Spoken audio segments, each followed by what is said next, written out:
آج کے پروگرام کے آغاز کے لیے میں ریکویسٹ کروں گا مسٹر عادل غنی صاحب سے کائنڈلی کلام پاک کے لیے تشریف لائیں.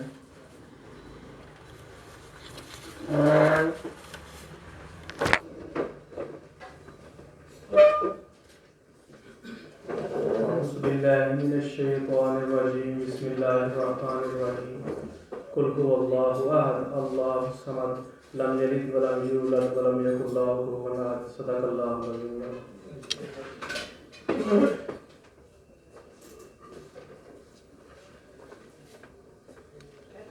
ناطق رسول مقبول کے لیے میں ریکویسٹ کروں گا تنویر احمد شیخ صاحب کائنڈلی آپ اسٹیج پہ تشریف لائیں اور ہدیہ نعت پیش کریں.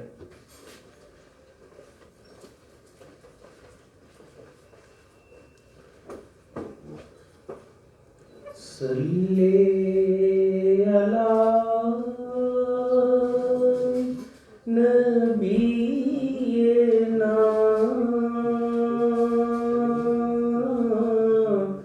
صلی علی محمد صلی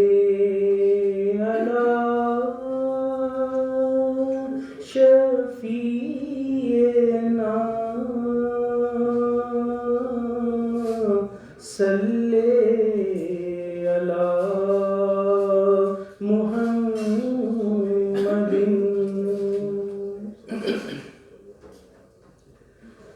ایک میں ہی نہیں ان پر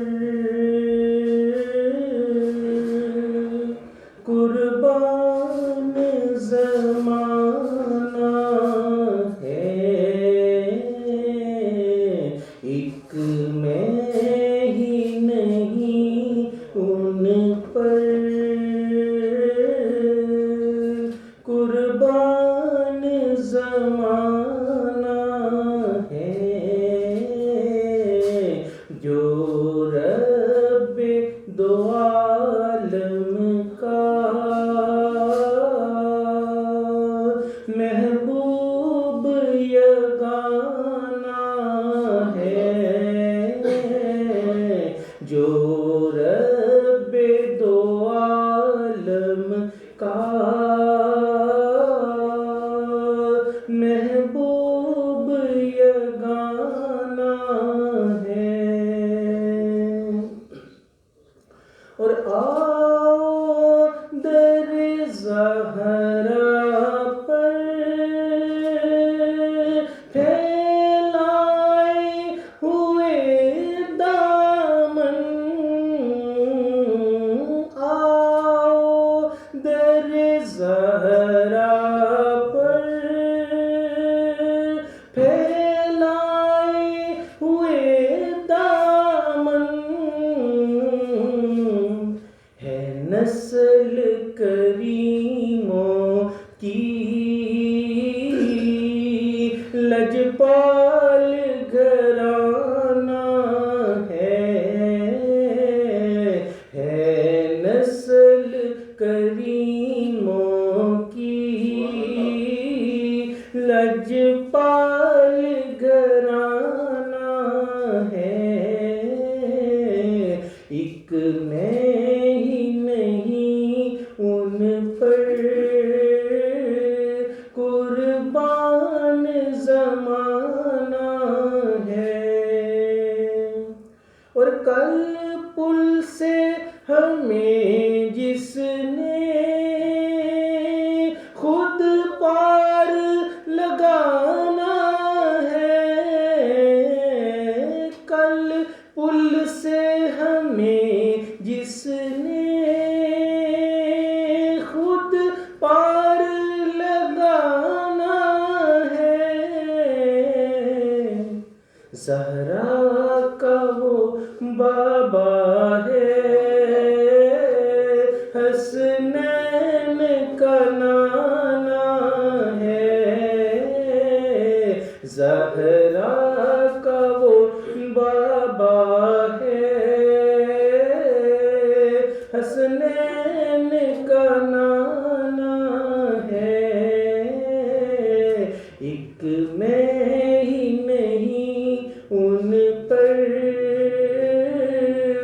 قربان زمانہ ہے، جو رب دو عالم کا محبوب یگانہ ہے۔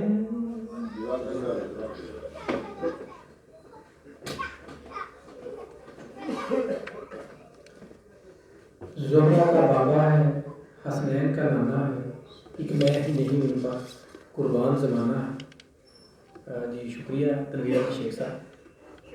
میں ریکویسٹ کروں گا صدر لاہور ٹیکس بار محمد ماہیہ صاحب سے کائنڈلی ویلکم ڈیسک کے لیے تشریف لائیں۔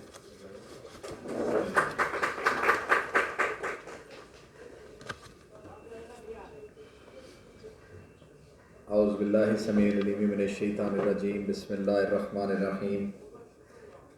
رب اشرح لی صدری ویسر لی امری واحلل عقدۃ من لسانی یفقہوا قولی۔ حافظ عبدالوحید صاحب، چیف ایگزیکٹو دارالفلاح انٹرنیشنل۔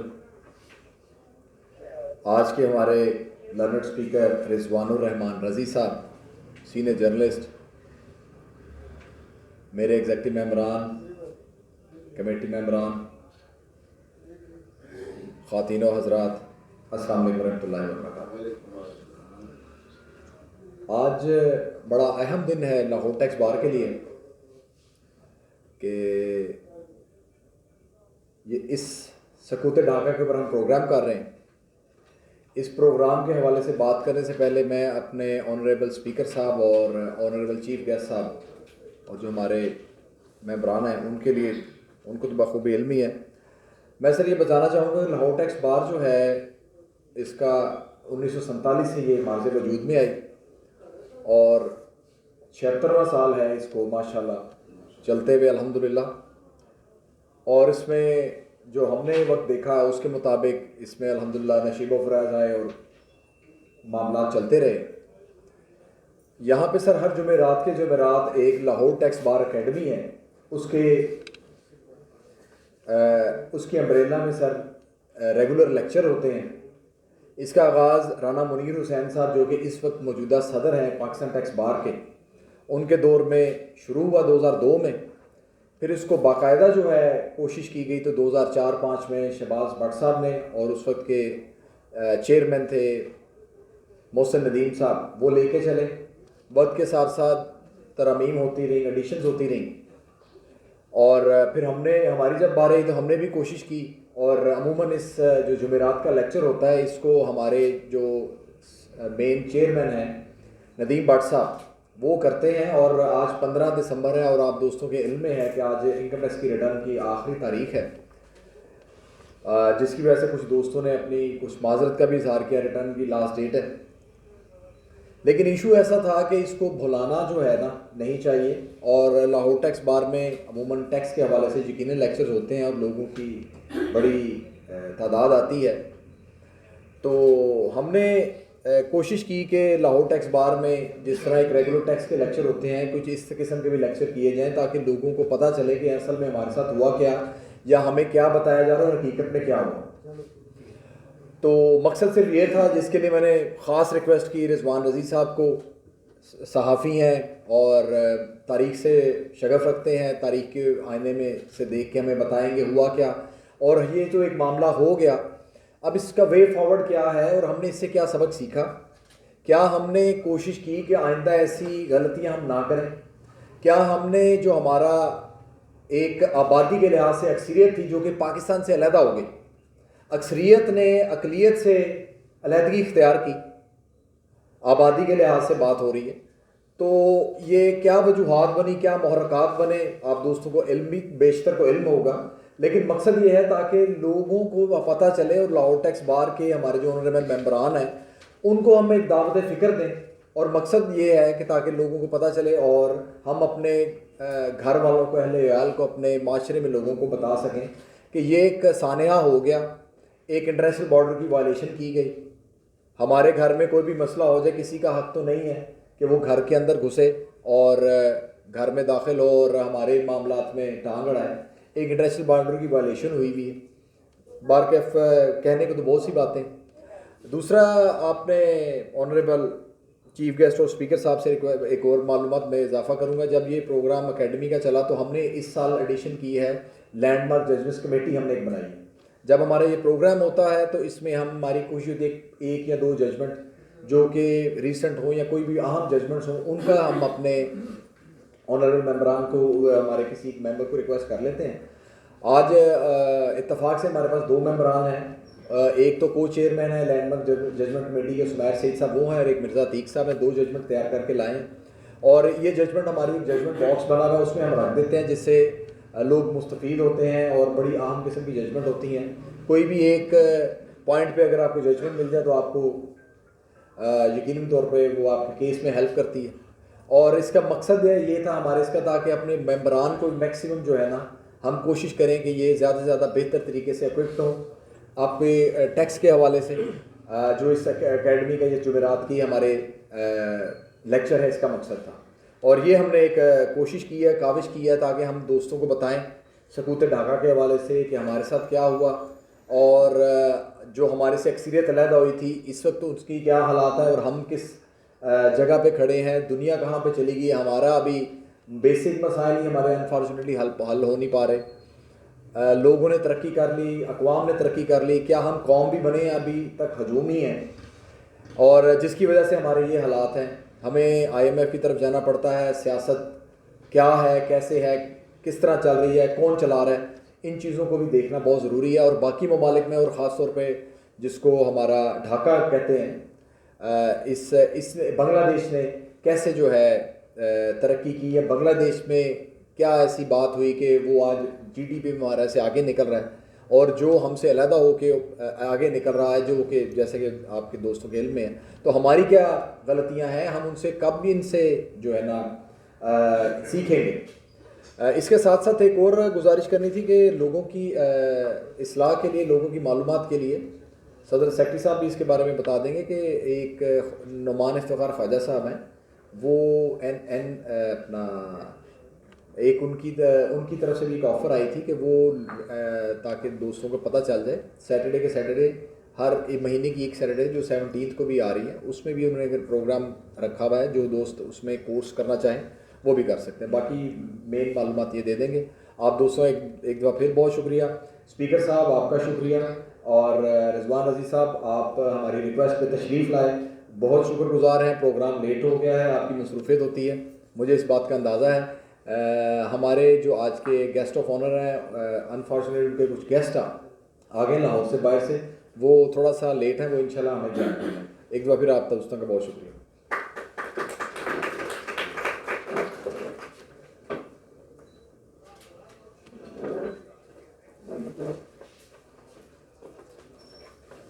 بہت شکریہ صدر محترم.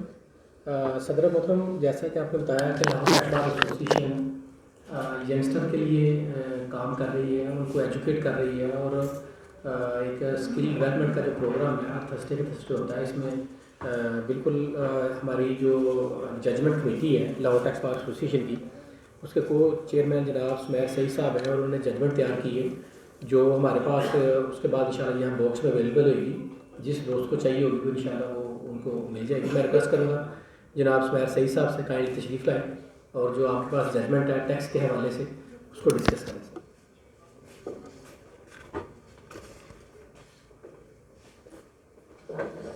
بسم اللہ الرحمن الرحیم. رب اشرح لی صدری ویسر لی امری واحلل عقدۃ من لسانی یفقہوا قولی. السلام علیکم میرے معزز ممبران بار, اور ہم انتہائی مشکور ہیں اپنے چیف گیسٹ کے, گیسٹ آف آنر کے, اور رضی صاحب کے, اور میرے president, secretary, vice president and his cabinet.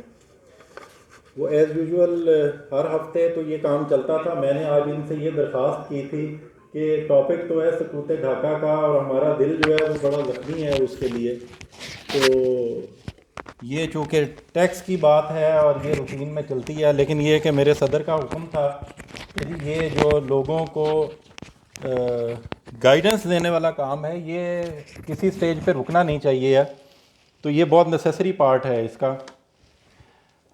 اپنے صدر کے حکم نامے کے مطابق یہ ایک ججمنٹ ہے جی آنریبل لاہور ہائی کورٹ کی, جو آج میں سب لوگوں کے آلریڈی شاید نالج میں بھی ہو, لیکن یہ ہے کہ یہ بڑی امپورٹنٹ ہے جو آپ سے شیئر کروں گا. یہ اس کا ٹائٹل ہے جی commissioner inland revenue versus Usman trade linkers, اور یہ ریفنڈ کے حوالے سے تھا with regard to sales tax, کہ سیلز ٹیکس کے اندر رول 29(1)(b) میں ایک ایکسپیڈیشیس ریفنڈ سسٹم جو ہے وہ انٹروڈیوس کروایا گیا تھا, اور اس میں کیٹیگوریکلی یہ تھا کہ جو ریفنڈ کلیمنٹ ہے he should be a manufacturer.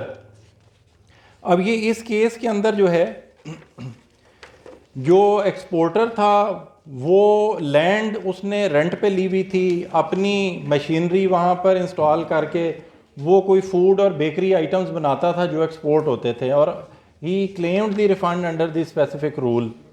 تو ڈپارٹمنٹ نے یہ کہا کہ جی نہیں, یہ چونکہ زمین آپ کی نہیں ہے تو اس لیے آپ وہ مینوفیکچرر کی ڈیفینیشن میں نہیں جائیں گے جو کہ سیکشن 2 سب سیکشن 17 کے اندر پرووائڈڈ ہے. سیکشن 2 سب سیکشن 17 میں ایک پروائزو موجود تھا جہاں پر خاص طور پر وہ کچھ ورڈز تھے جہاں پر انہوں نے کہا کہ جی مینوفیکچرر کم ایکسپورٹر ہو اونز اور has his own manufacturing facility. تو ڈپارٹمنٹ کا ویو پوائنٹ اس کے اوپر یہ تھا کہ جی یہ دونوں جو ہے یہ کنجنکٹیو ہیں, اور یہ اونز والا ورڈ جو ہے یہ لازم ہے کہ جب تک کہ وہ مینوفیکچرنگ کنسرن جو ہے وہ جو جگہ ہے وہ آپ خود اون نہیں کریں گے تو آپ ایکسپیڈیشنس ریفنڈ کے اندر جو ہے وہ سسٹم میں کلیم نہیں کر سکتے اس کو. یہ آنریبل لاہور ہائی کورٹ کی بڑی ایک اچھی ججمنٹ ہے جی, جس میں انہوں نے بیسیکلی 2 ایشوز تھریش آؤٹ کیے تھے. ایک تو یہ, میں ویلکم کرتا ہوں آج کے ہمارے گیسٹ خانہ چودھری قمر عثمان صاحب کو, کائنڈلی اسٹیج پہ تشریف لائیں.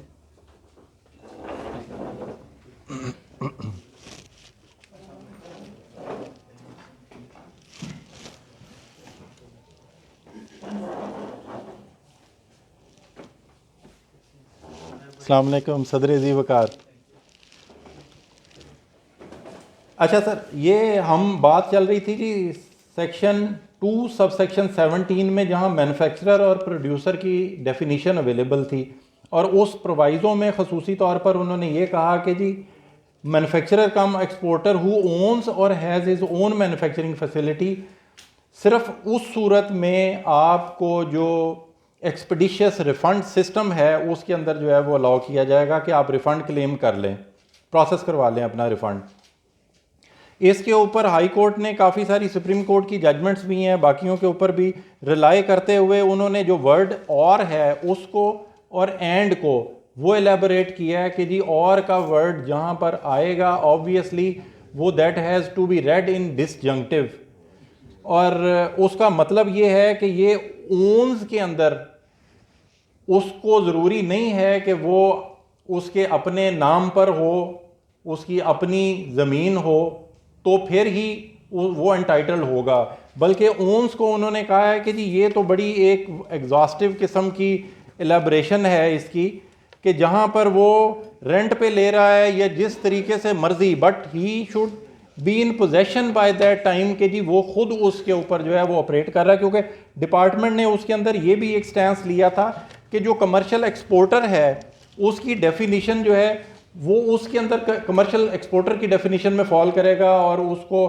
ہم کنسیڈر کریں گے, اور اس کو اسپیسیفکلی انہوں نے وہ کمرشل ایکسپورٹر بھی آٹومیٹیکلی بائی دیئر اون جو ہے وہ ڈکلیئر کر دیا تاکہ وہ ERS کے اندر جو ہے ریفنڈ کلیم نہ کر سکے. تو آنریبل لاہور ہائی کورٹ نے یہ کہا کہ جی وہ کمرشل ایکسپورٹر کی ڈیفینیشن وہ بھی یہی کہتی ہے کہ وہ گڈز جو ہیں وہ کسی اور سے مینوفیکچر یا پروسیس کروا رہا ہے, تو اس کا مطلب یہ ہوا کہ کمرشل ڈیفینیشن جو کمرشل ایکسپورٹر کی ڈیفینیشن ہے اس میں وہ فال نہیں کرتا, اس نے مینوفیکچرر کی ڈیفینیشن میں ہی جانا ہے جو 217 میں ہے. اور دوسری چیز جو ہے وہ یہاں پر آنریبل لاہور ہائی کورٹ نے یہ ہولڈ کیا کہ department its at own motion, وہ اپنے آفس میں بیٹھ کے یہ نہیں ہو سکتا کہ وہ کسی کی کیٹیگری کو آٹومیٹیکلی چینج کر دیں وداؤٹ کنفرنٹنگ ہم. انہوں نے الٹیمیٹلی انڈر دی اسٹیچوٹ اگر وہ سمجھتے ہیں کہ اس کی کیٹیگری درست نہیں ہے then they have to issue a show cause notice, اور وہ اس کے اندر کنفرنٹ کروائیں گے کہ جی آپ کی یہ کیٹیگری جو ہے ان ریزنز کی وجہ سے نہیں بنتی اور اس لیے ہم اس کو جو ہے وہ چینج کر رہے ہیں. اس کے بغیر جو ہے وہ اس کی کیٹیگری کو چینج نہیں کر سکتے.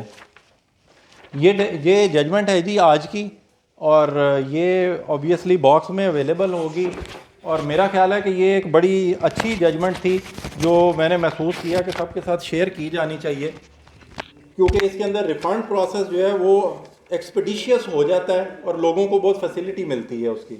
جزاک اللہ. جی بہت شکریہ اسماعیل سعید صاحب. جناب صدر ابھی تو اینڈ آئے گا یا اور آئے گا, آر آئے گا, اس کا مسئلہ ابھی تک سالو نہیں ہوا. بڑے مسئلے کیسے سالو ہوئیں گے؟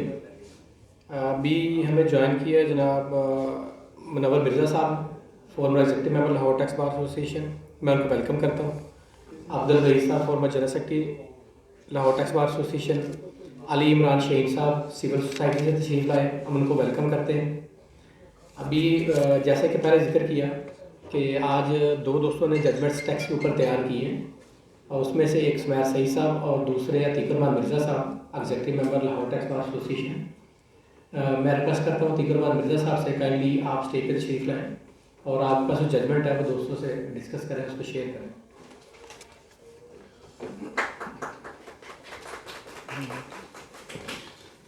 جی بہت شکریہ سیکرٹری صاحب, سب دوستوں کو, قابل احترام محترم guest, chief guest, honourable guest, سب دوست احباب کو السلام علیکم.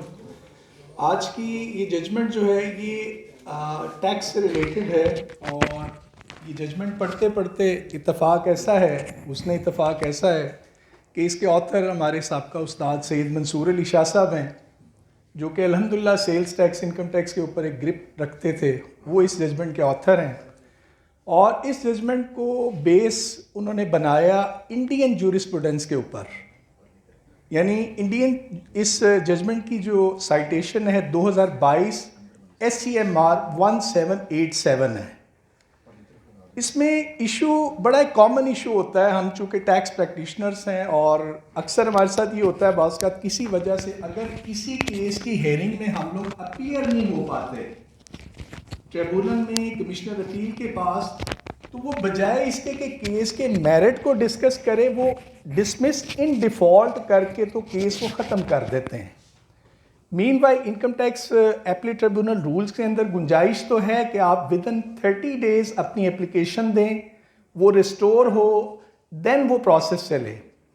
لیکن اس ججمنٹ میں اس سارے پروسیجرز کو جو آلریڈی ٹریبونل ریگولیٹ کر رہا تھا اس کو انہوں نے declare to be ultra vires کر دیا.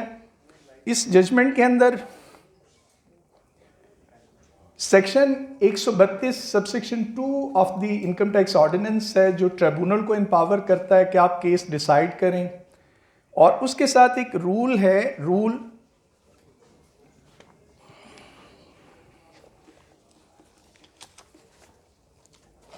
اس میں rule 22 sub section sub rule 1 ہے جی income tax appellate tribunal rules 2010 کا. اور اس میں یہ لکھا ہوا تھا کہ اگر آپ کوئی پارٹی یعنی ڈپارٹمنٹ یا ٹیکس پیئر یا اس کا آتھورائز ریپرزینٹیٹو اگر اپیئر نہیں ہوتے تو ٹریبونل کو یہ اختیار ہے کہ وہ ڈسمس ان ڈیفالٹ کر کے تو کیس کو کلوز کر دے. اس پر پھر یہ معاملہ کمشنر اپیل سے ہوتا ہوا, ٹریبونل سے ہوتا ہوا لاہور ہائی کورٹ اور دین سپریم کورٹ میں یہ گیا, اور سپریم کورٹ میں فائنلی انہوں نے یہ رول آؤٹ کیا کہ یہ جو رول ہے, rule 22 sub rule 1 of the income tax appellate tribunal rule 2010, یہ الٹرا وائرز ہے, یہ غیر قانونی, یہ بالکل لاء کے خلاف ہے. چونکہ جو پیرنٹ لیجسلیشن ہے جس میں سیکشن 132 کا ذکر ہے اس میں یہ کہا گیا ہے کہ آپ کیس کو ڈیسائیڈ کریں گے as per ground of appeal اور اس کے فیکٹس کے مطابق. تو یہ رول اجازت دیتا تھا, انہوں نے اس رول کو ٹرن ڈاؤن کر دیا ہے. یہ لیٹسٹ ججمنٹ ہے, بالکل 28 جولائی 2022 میں اناؤنس ہوئی ہے. رپورٹڈ ججمنٹ ہے 2022 SCMR 1787 پیج ہے, اس پر رپورٹڈ سائٹیشن ہے. اور اس میں بیس بنایا گیا ہے انڈین جورسپروڈنس کو. بیسیکلی جب یہ ججمنٹ اسٹڈی کی گئی ہے تو انکم ٹیکس آرڈیننس آج جو ہمارے پاس موجود ہے 2001 والا, اور اس سے اگر پیچھے چلے جائیں تو انکم ٹیکس آرڈیننس 1979, اور اس سے اگر پیچھے چلے جائیں تو انکم ٹیکس ایکٹ 1922 تھا. انکم ٹیکس ایکٹ 1922 میں اس وقت کے رولز تھے جو adapted by government of Pakistan تھے, ایپلیٹ ٹریبونل انلینڈ ریونیو رولز 1948. ان رولز کے اندر ایک سیکشن ہوا کرتا تھا, ان رولز میں ایک رول تھا, رول 33 سب رول 14. وہ ٹریبونل کو اختیار نہیں دیتا تھا کہ آپ ڈسمس ان ڈیفالٹ کریں. تو جب انکم ٹیکس آرڈیننس 1979 بنا, 2001 کا آرڈیننس آیا, تو income tax appellate tribunal rule 2010 reframe ہوئے اور یہ پیرا اس میں ایڈ ہو گیا. تو سپریم کورٹ نے کیٹیگوریکلی اس کو ٹرن ڈاؤن کر دیا ہے. آج کسی بھی دوست کا کوئی بھی ایکس پارٹی فیصلہ ہو, اگر تو اس فیصلہ کے اندر گراؤنڈ آف اپیل یا فیکٹس کو ڈسکس نہیں کیا گیا تو آپ اس ججمنٹ کی بیس پہ بآسانی اس کو ٹرن ڈاؤن کروا سکتے ہیں. یہ ججمنٹ چونکہ obviously supreme court of Pakistan کی ہے, بائنڈنگ ججمنٹ ہے, اس پہ کوئی دو رائے بھی نہیں ہے. تو یہ بالکل سب کے لیے میں سمجھتا ہوں کہ بہت ضروری ہے. میرے اپنے ایک دو کیسز میں ایسا ہوا, میں نے ٹریبونل میں پیش کی ہے, تو انہوں نے اس کی بیس پر جو نیچے کمشنر اپیل کا فیصلہ تھا اس کو انہوں نے ٹرن ڈاؤن کیا ہے. ساتھ انہوں نے ڈائریکشن دی ہے کہ اس کو گراؤنڈ آف اپیل اور فیکٹس کے مطابق ڈیسائیڈ کریں.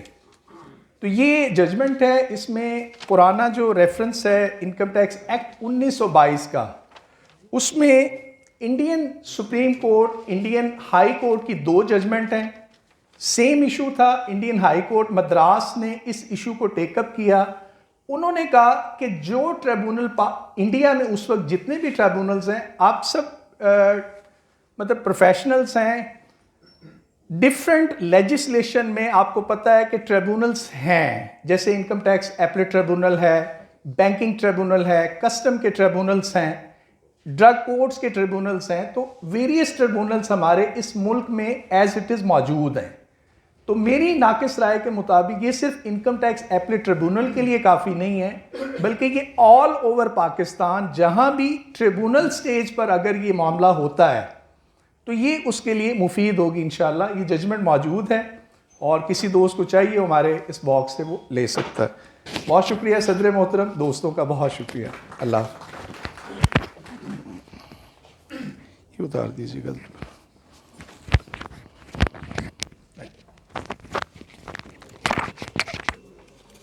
بہت شکریہ مرزا صاحب.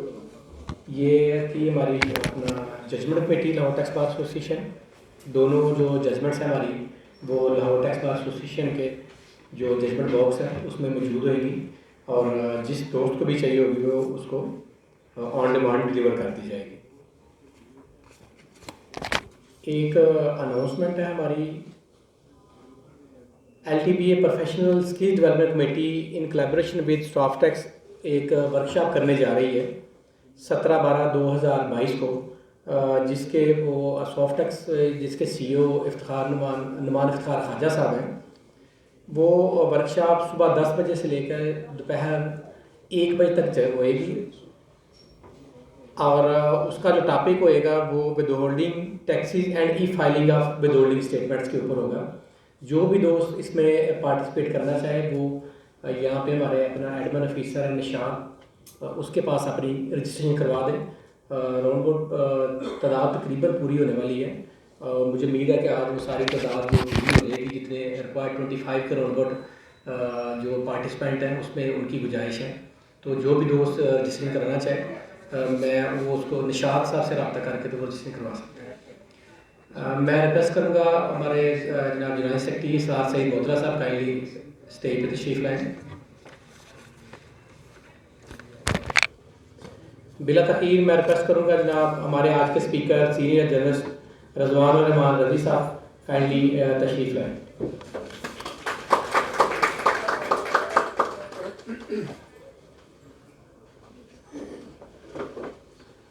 شکریہ.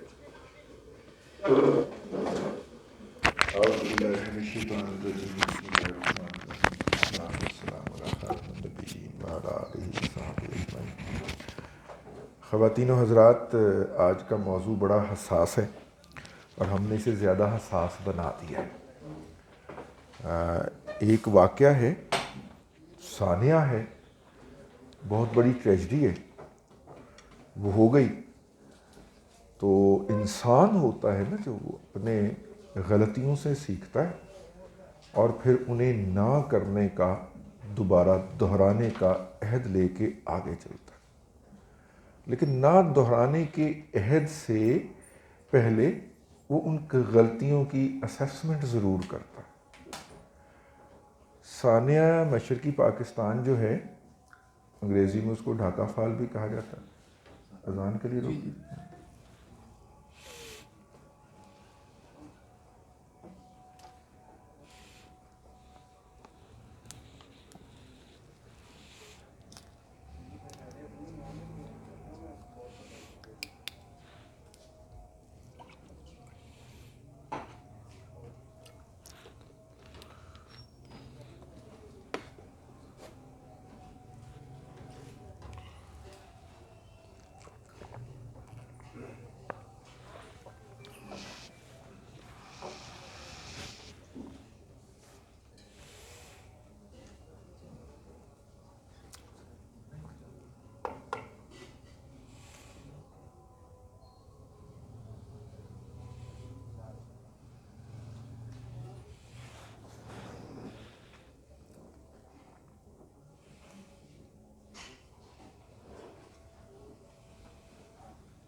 تو انسان اپنی غلطی سے سیکھ کے آگے چلتا ہے، لیکن یہ غلطی جو تھی یہ سہ طرفہ غلطی تھی اور ہمیں اس کا جو ہے جائزہ تو لینا چاہیے پورا انڈیپینڈنس ہو کے۔ پہلے دیکھنا چاہیے کہ سارے کہتے کیا ہیں۔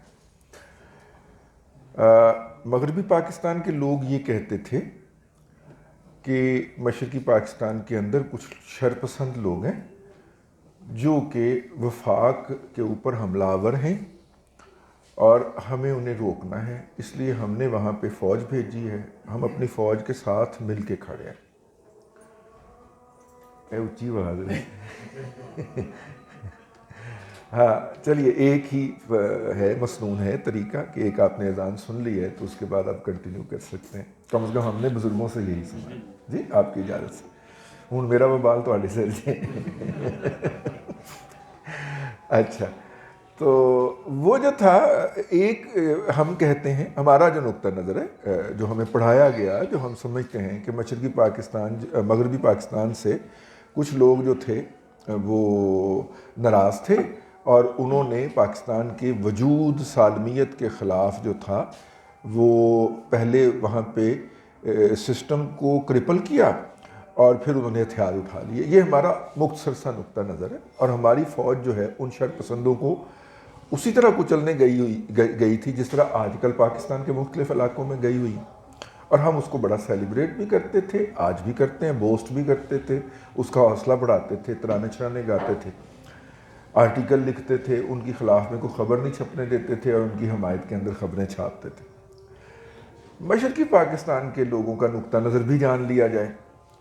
مشرقی پاکستان کے لوگوں کا نقطہ نظر یہ تھا کہ جناب دیکھیے، انہوں نے ہماری ایکسپلائٹیشن کی، ہم محترمہ فاطمہ جناح کے ساتھ تھے، انہوں نے فاطمہ جناح صاحبہ کو بھی الیکشن ہروا دیا۔ ڈپٹی سپیکر صاحب جو مشرقی پاکستان کی قومی اسمبلی چیپٹر کے جو تھے ان کو مار دیا گیا اسمبلی کے اندر مار کے، اور بھی وہ بہت سارے واقعات، حسین شہید سہروردی کو ہم نے عبرت کا نشانہ بنا دیا۔ یہ سارا کچھ وہ گنوا کے کہتے ہیں کہ جب ہماری باری آئی کہ ہم اڈلٹ فرنچائز کے ذریعے اکثریت میں آ گئے اور ہماری حکومت بنتی تھی، کیونکہ بھٹو صاحب سے ڈبل پاورز تھیں ہمارے ساتھ، ٹھیک ہے، ہمارے پاس تو ہمیں بننا چاہیے تھا، تو آپ نے وہاں پہ فوجی آپریشن شروع کر دیا اور قومی اسمبلی کے اجلاس کے اندر تاخیر شروع کر دی۔ بیسٹ تو یہی تھا کہ جیسے ہی مینڈیٹ آیا تھا قومی اسمبلی کا اجلاس بلایا جاتا، یہ میری رائے ہے، آئی میں بی رانگ، لیکن قومی اسمبلی کا اجلاس بلایا جاتا، سیاستدان ایک دوسرے کے سر پھاڑتے، ایک دوسرے کے کپڑے اتارتے، اس کے بعد کسی نہ کسی سلوشن پہ پہنچ جاتے اور اس سلوشن کے ذریعے جو تھا وہ ملک رن ہو جاتا۔ نہیں بلایا گیا کیونکہ اس وقت ملک کے اندر ماشاء اللہ تھا، اور یحییٰ خان صاحب جو تھے ان کا خیال تھا کہ پہلے آپ مجھے جو ہے وہ صدر منتخب کرنے کے لیے، یہ تاریخی حقیقت ہے، صدر منتخب کرنے کے لیے باقاعدہ گارنٹی دیں، اور یہ جو میں آئین بنا کے بیٹھا ہوا ہوں اس کو امپلیمنٹیشن کرنے کی آپ یقین دہانی کرائیں گے تو میں قومی اسمبلی کا اجلاس منعقد کراؤں گا۔ یہ ایک تیسرا فریق تھا جو میں نے بعد میں لانا تھا، لیکن یہ ایک چوتھا فریق ہے لیکن یہ ایک فریق تھے، ان کو ہم نے یہیں پہ ضم کر لیا، یہ دوسرا فریق ہو گیا۔ اب تیسرا فریق جو ہے، ہم ساتھ میں یہ بھی کہتے ہیں کہ مشرقی پاکستان ایک انٹرنیشنل بارڈر تھا، انڈین فوج نے اس کی وائلیشن کی ہے۔ انٹرنیشنل بارڈر کے اندر داخل ہونا کسی بھی ملک کے لیے اقوام متحدہ کے چارٹر کے تحت غیر قانونی ہے، اسے واپس جانا چاہیے، اور انڈیا واپس گیا ویسے بائی دا وے بعد میں، لیکن انڈین کے پاس یہ پرسپیکٹو ہے کہ دیکھیے ہمیں تو یہ خط آیا تھا آپ کی ایسٹرن کمانڈ کی طرف سے کہ جو ہے وہ ان کی کتابوں میں پڑھایا جاتا ہے، ہم اس کو مانتے نہیں ہیں، ہم تو پاکستانی ہیں نا، تو ہم بے وطن لوگ ہیں، ہم ان کو مانتے نہیں ہیں، لیکن ان کا پرسپیکٹو بھی سن تو لیا جائے، کیونکہ آپ ماشاءاللہ وکلا بیٹھے ہوئے ہیں، اور وکلا کا تو کام ہی یہی ہے کہ مخالف کا نقطہ نظر سنتے ہیں اور دلیل سے اس کو رد کرتے ہیں۔ تو اس لیے میں یہ عرض کر رہا ہوں کہ انڈینز جو ہیں وہ کچھ ڈاکومنٹس رکھتے ہیں جو انہوں نے کتابوں کے اندر بھی چھاپے ہیں بارہا، اور اس کے اندر یہ لکھا ہوا ہے کہ ہماری جو ایسٹرن کمانڈ تھی پاکستان آرمی کی، انہوں نے کہا کہ جی آپ رائل برٹش آرمی کا باقیات ہیں، ہم بھی ان کی باقیات ہیں، ہم پہ مشکل وقت آ گیا، ہم گھر گئے، ہمیں بنگالی مارنے لگے، تو آپ ہمیں ریسکیو کریں۔ تو وہ کہتے ہیں ہم نے تو جا کے آپ کو ریسکیو کیا تھا وہاں پہ، اور دیکھیے پھر لا کے آپ کو یہاں پہ رکھا، آپ کی مرضی تھی، آپ نے ایک موٹر وے بھی بنا دی وہاں پہ قید کے دوران، آپ کی مرضی تھی آپ کے لوگوں کی، اس کے بعد ہم نے آپ کے حوالے کر دیا، تو ہم نے تو کوئی انٹرنیشنل وائلیشن نہیں کی، it was on your own invitation. ظاہر ہے ان کے پاس انہوں نے تو وہ راجہ آف کشمیر کا بھی جعلی انویٹیشن گھڑ لیا ہوا ہے، جس کی بنیاد کے اوپر انہوں نے فوجیں اتاری ہیں، لیکن اس ایشو کو آج تک انٹلیکچولی آرگومنٹ کے ساتھ ایڈریس نہیں کیا گیا، اسے صرف سیٹ اسائیڈ کیا گیا ہے۔ ہماری خواہش ہوگی کہ ریلیونٹ لوگ، اچھا پھر ان کے اس کلیم کو یوں بھی اسٹرینگتھن مضبوطی ملتی ہے یا اس کو وہ سپورٹ ہوتا ہے کہ جب مشرقی پاکستان، سابق مشرقی پاکستان اور موجودہ بنگلہ دیش کے اندر البدر اور الشمس کے جو لوگ تھے ان کو پھانسیاں دینے کا آغاز کیا حسینہ واجد صاحبہ نے، تو ان کے پاس واحد جو بچاؤ کا ڈاکومنٹ تھا وہ سرنڈر ڈاکومنٹ تھا جو ہمارے اس وقت کے ایسٹرن کمانڈ کے جنرل صاحب نے، جنرل امیر عبداللہ خان نیازی صاحب نے سائن کیا تھا، کیونکہ اس ڈاکومنٹ کے اندر یہ لکھا گیا تھا، اور ہم نے مختلف جگہ پہ پڑھا کہ اس واقعے کے ذمہ دار کسی بھی شخص کے اوپر بنگلہ دیش کی حدود کے اندر یا دنیا میں کہیں پہ بھی اس کے خلاف کوئی کارروائی نہیں ہو سکتی۔ تو اب یہ جو بنگلہ دیش کی حکومت نے شروع کر دیا تو وہ ڈاکومنٹ وہاں پہ پیش کیا جانا چاہیے تھا۔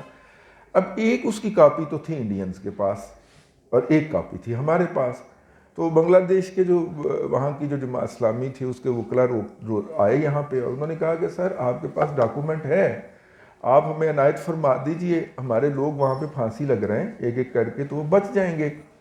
اور بائی دا وے اس میں اکیلی جماعت اسلامی نہیں تھی، وہ مسلم لیگ جو تھی وہاں کی، اس کے بھی ایک یا دو صاحبان کو پھانسی دی گئی جو اس وقت جنہوں نے مطلب کہ مشرقی پاکستان کی علیحدگی کی مزاحمت کی تھی۔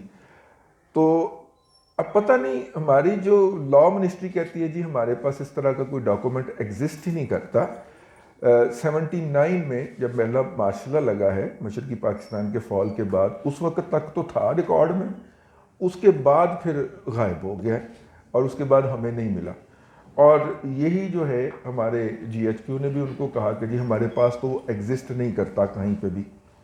میرا خیال ہے کہ میری یہ گزارش ہوگی کہ اگر پاکستان کے ریکارڈ سے اس طرح ہٹ گیا ہے تو ہم بھارت سے ریکویسٹ کر لیں کہ بھائی وہ ایک کاپی تھی، ایک آپ کے پاس تھی، ایک ہمارے پاس تھی، تو وہ ہمیں بھجوا دیجئے ذرا، کبھی کبھی قوم کو پڑھانے کے لیے ضرورت پڑ جاتی ہے. یعنی ہم نے چھپا دیا کہیں پہ، ہم اس کو بھولنا چاہ رہے ہیں. اب مسئلہ یہ ہے کہ وہ مشرقی پاکستان والے لوگ بیچارے لٹک گئے. 70 سال کے 80 سال کے جو بابے تھے ان کو پھانسیوں پہ لٹکا دیا گیا. ایک کی جو ہے وہ جیل میں ہی شہادت ہو گئی، جو بھی سلسلہ تھا. لیکن یہ 3 فریقین ہیں. پہلی تو بات یہ ہے کہ ہم کس کے وکیل ہیں؟ ہم تو پاکستان کے ہی وکیل ہیں نا. تو ہم چاہیں گے کہ ہمارے کلائنٹ کا کیس زیادہ مضبوط ہو، اور جس طرح وکیل کہتا ہے کہ جناب وہ فلانا ڈاکومنٹ بھی لے کے آؤ نا، ذرا وہ فلانا بھی کٹوا لو، اے بھی کاپی کٹوا لو. اس طرح ہم تو یہ کہہ سکتے ہیں نا کہ ہم تو جناب آپ کے ساتھ ہیں، آپ کے بلا تنخواہ کے وکیل ہیں، لیکن کم از کم آپ یہ تو کر لیجئے نا. ٹھیک. اچھا، اس وقت مسئلہ کیا تھا؟ میں تھوڑا سا اس کو موجودہ صورتحال کے ساتھ ایسوسیٹ کرنا چاہ رہا ہوں. اس وقت مسئلہ کیا تھا؟ مشرقی پاکستان کے لوگوں کا خیال تھا کہ وہاں پہ پٹسن اگتی ہے. اس وقت پٹسن بڑی استعمال میں تھی. تقریباً کاٹن اور پٹسن کا برابر کا مقابلہ تھا. جس طرح ادھر کاٹن اگتی تھی اس طرح ادھر پٹسن اگتی تھی. اور ان کا خیال تھا کہ پٹسن جو ہے وہ پاکستان کے اندر استعمال ہوتی ہے، باہر جاتی ہے، اس کا جو زر مبادلہ آتا ہے اس کا زیادہ حصہ مشرقی پاکستان کے اندر لگ جاتا. اور یوں وسائل کی تقسیم کے اندر عدم توازن کا مسئلہ تھا. آج ہم ایک بہت اہم ایشو کے اوپر کھڑے ہوئے ہیں، اور ایشو ہے ریکوڈک کا. ریکوڈک کا ایک معاہدہ ہو گیا ہے، غلط ہوا ہے، صحیح ہوا ہے، اس کو ہم یہ سائٹ پہ چھوڑ دیتے ہیں. میں اس کے اوپر گھنٹوں بول سکتا ہوں، لیکن وہ ہمارا آج کا ایشو نہیں. ریکوڈک کا معاہدہ ہوا ہے. ریکوڈک بلوچستان کے اندر واقع ایک جگہ ہے جہاں پہ سونا اور تانبا جو ہے اس کے ذخائر ہیں. صرف سونے کے ذخائر جو ہیں ابتدائی ایسٹیمیٹ کے مطابق صرف 52 ارب ڈالر کا سونا تھا. لیکن جو ریوائزڈ ایسٹیمیٹ آئے ہیں، جو باقاعدہ سروے کر کے اسی کمپنی جس کو ہم نے دیا ہے اس سے ہمیں جو ملے ہیں، وہ یہ ہے کہ جی انیشل 20 سال کے اندر 152 ارب ڈالر کا سونا ہے. اور جب اس کے فیز 2 میں آپ جائیں گے تو وہ 192 بلین ڈالر کا صرف گولڈ ہے. کاپر کی بات نہیں ہو رہی، اور اس کے علاوہ جو ریلیونٹ دھاتیں ملتی ہیں ان کی بات نہیں ہو رہی. وہ کہہ رہے ہیں اتنا بڑا پروجیکٹ ہے اور اس کے اندر آپ نے سندھ کو پارٹیسپینٹ بنا دیا، اور وفاق پارٹیسپینٹ اس کے اندر میجر شیئر ہولڈر کا بن گیا ہے. اتنی سی بات ہے. اب واقعی یہ بات سمجھ میں نہیں آتی کہ جی سندھ کے اندر تو وہ واقعہ بھی نہیں ہے، نہ کوئی سندھ کا کوئی ایڈمنسٹریٹو ہے. اچھا، جلدی میں کوئی حماقت ہو گئی ہوگی، سندھ کی اسمبلی سے ریزولوشن پاس کروائیں جی، اور بلوچستان سے کروائیں، اور وفاق جو ہے قانون سازی کرے تو اس میں کرے. اب اس میں کتنی کی دیر لگتی ہے؟ اگر حکومت نے ایک کمیٹی بنا دی ہے جو جا کے اس بات کو ایڈریس کرے گی اور پولیٹیشین کے لیول کے اوپر معاملہ سالو ہو جائے گا. لیکن اس معاملے کو شروع میں ہی ٹیک کیئر کرنے میں کتنی لگ جاتی ہے، جسے کہنا چاہیے پاور. لیکن معاملہ اس لیے سالو ہوگا کہ سیاستدان ہے. سیاستدان ڈائیلاگ پہ بلیو کرتا ہے، وہ جا کے ان کو انگیج کرے گا، اور انگیجمنٹ کے نتیجے کے اندر اس کا کوئی نہ کوئی حل نکل آئے گا. اس وقت یہ ہوا تھا 71 کے اندر کہ 57 سے ہم ایک ایسے رول میں چلے آ رہے تھے جہاں پہ معاملات کے اندر ڈائیلاگ ختم ہو گیا تھا، آرڈر جو ہے وہ وصول کیا جاتا تھا. جنرل ضیاء الدین خواجہ صاحب ہیں جو ایک دن کے لیے چیف آف آرمی سٹاف بھی بنے تھے. ان کے والد صاحب رائل انڈین آرمی کے اندر میجر تھے قیام پاکستان کے وقت، اور انہوں نے جوائن نہیں کیا. یہ خیر صاحب کی اپنی کتاب کے اندر لکھا تھا، اور چونکہ ہر ریٹائر ہمارے بزرگوں کو کتاب اگر لکھنی ہو تو وہ بھجواتے ہیں وہاں پہ، جی ایچ کیو جاتی ہے، وہ کلیئر ہو کے واپس نہیں آئی کبھی بھی. تو ایک دن ان کے ساتھ بیٹھے ہوئے تو انہوں نے وہ یادیں اپنی سنانا شروع کی، تو میں نے ان سے اجازت طلب کی. تو انہوں نے کہا کہ ہاں آپ اگر مناسب سمجھیں تو کہیں کوٹ کر دیجیے گا. ان کے والد صاحب جو تھے وہ علی گڑھ کے پڑھے ہوئے تھے، اور ایوب خان صاحب سے 2 سال ایک جونیئر تھے وہاں پہ. تو وہ اپنے والد صاحب کو کوٹ کر کے یہ لکھتے ہیں کہ جب یونیورسٹی میں کلاسز کے درمیان بریک ہوتا اور ہم بیٹھتے آپس میں خوش گپیاں کرنے کے لیے, تو ایوب خان صاحب جو تھے وہ اس بات کی پلاننگ کیا کرتے تھے کہ جب یہ مسلمانوں کا ایک ملک بنے گا تو اس کا جو شمال مغربی حصہ ہوگا نا, اس کے اندر نا ہم ماشاء اللہ لگا کے قبضہ کریں گے. تو یہ ان کی گفتگو ہوا کرتی دوست احباب کے ساتھ علی گڑھ کے دنوں کے اندر.